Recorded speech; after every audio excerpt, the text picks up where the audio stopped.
Pagka hindi ka naman bobo, hindi mo ma-intindihan yan. Minsan, you can get killed by your own stupidity. Itong mga Marcos, itong si Speaker Romualdez, they think that if they are in the helms of government, they are God. Magandang araw mga kaibigan. Gusto kong i-share sa inyo ang interview ni Pprrd sa DZRJ kasama si Attorney Salpanelo. Na kung saan sa interview ito, ibinahagi ng ating dating presidente ang kanyang karanasan. Yung panluloko ng mga komunista sa peace talks na isinakotuparan niya nung panahon niya. Panahon pa yon, buhay pa si Joe Masison. Para matuto tayo. At sinasabi po niya na itong gobyernong ito ni Pbbm is na-infiltrated na. Kaliwat kanan na po. Hindi lang po sa Kongreso, kundi sa iba't ibang departamento sa ngayon ng gobyerno, including Malacanang. Maraming nakaupo na mga sympathizers ng CPP and PNDF at medyo delikado tayo at pagdasal na lang natin ating bansa. Sana patnubayan niya ang ating bansa na hindi tayo magkagulo. Hindi masasayang yung mga magandang accomplishments panahon ni PRRD. Sana hindi sayangin ng administrasyong ito. Okay. Panoorin natin ang buong interview DZRJ ng dating Pangulo. Ano ba to? Bulahan to o totohanan to? Are we infiltrated or are we not? Ganon yan eh. Government must be frank enough to admit that we are infiltrated. And the military, in not so many ways, have already stated na infiltrated. At yung mga political nila na mga political party list are really communist front. And until and unless they deny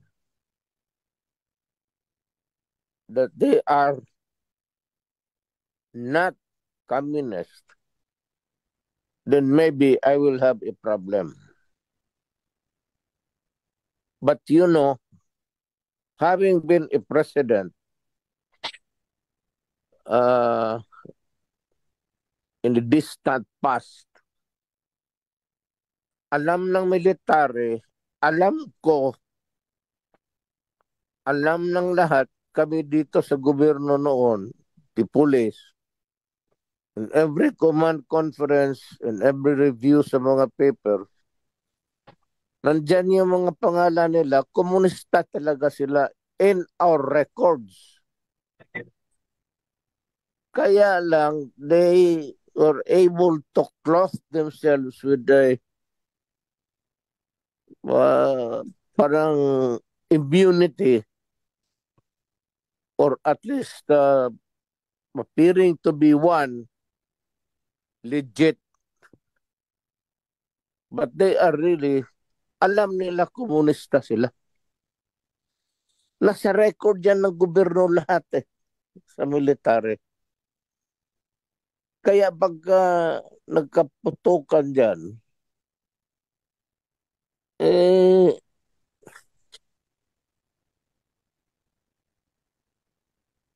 and we suffered tayo, or a matter of fact, merely defending our country at expressing our disgust.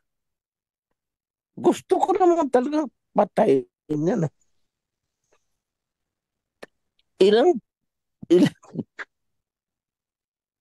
Ilang sundalo kaya ang namatay sa panahon ko? And each and every one of them nakaburol sa mga probinsya ay go to the bereaved family. Diyan ako nabugbog sa even at night.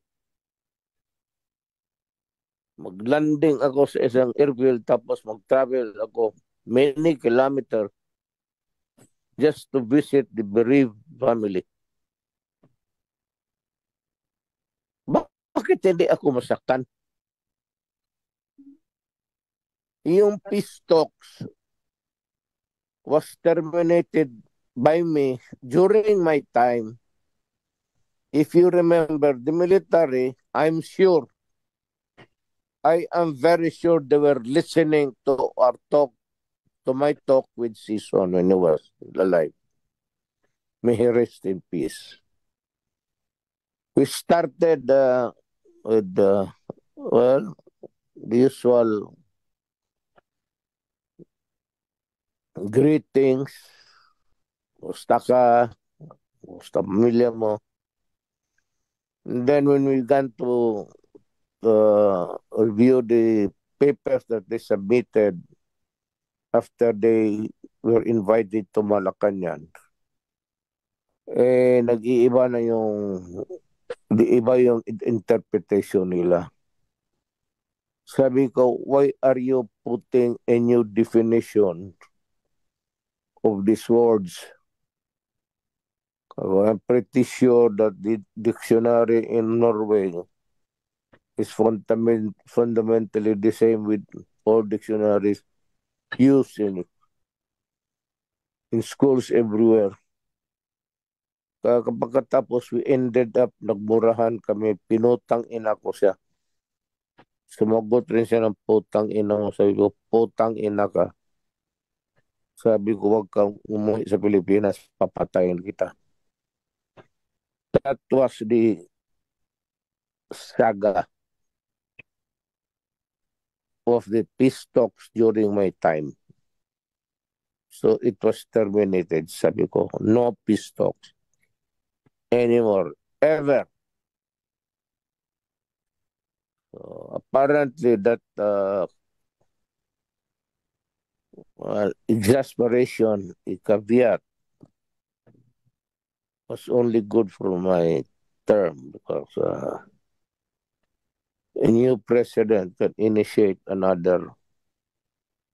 Pero wala na. There's no sense in talking to this guy.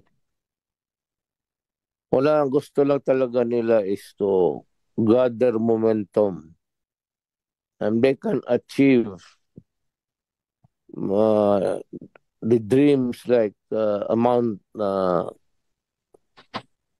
in parity with Mao's achievements. They are itching to take over. Alam mo ang mangyari sa atin? Nangyari sa Cambodia, sa Pol Pot. They will kill all doctors, nurses, padala doon sa bukid patanimin. But that is why Pol Pot killed millions of his fellow men. Isang ulol yun, komunista, kagaya nila. Kaya hindi you can maybe by this time you can read my mind ng galit ko sa ano. Talagang totoo yun. Talaga kayo mga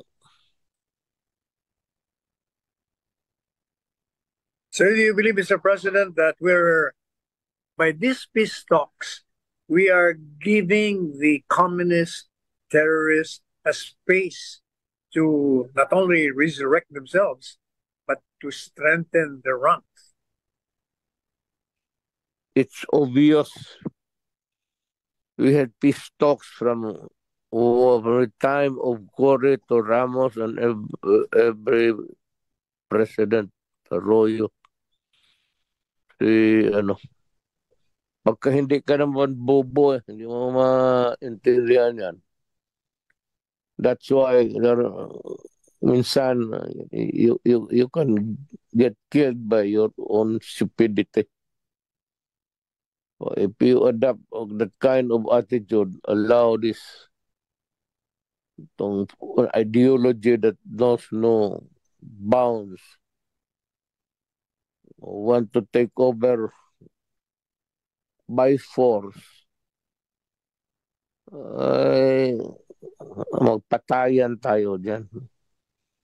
And that is why I said, may cross tayong, there's a cross to bear in the future. Sasabihin ko. But it is not really that the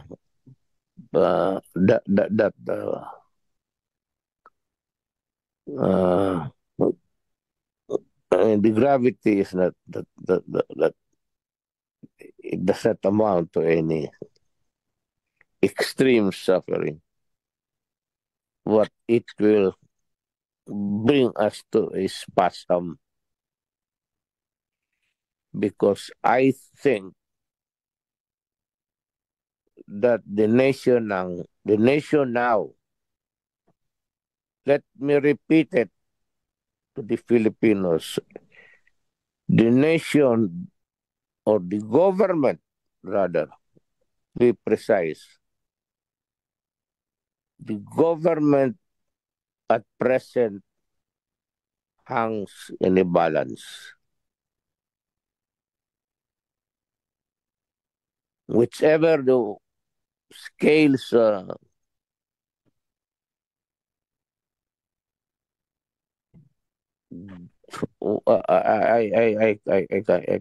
cannot speculate.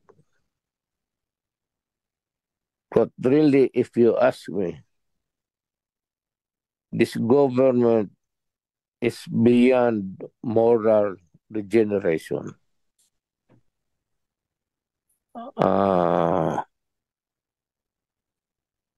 Hindi na makontrol yung corruption. There is nobody telling everyone to stop. There is nobody willing to shoot the idiots who are continuing the plunder. Pag ayaw mong pumatay, kasi takot ka dyan sa putang inang ICC, walang mangyari sa gobyerno mo. That is the reality of it all. Ito mga struggling democracies. We have not attained the refinement of a democratic life.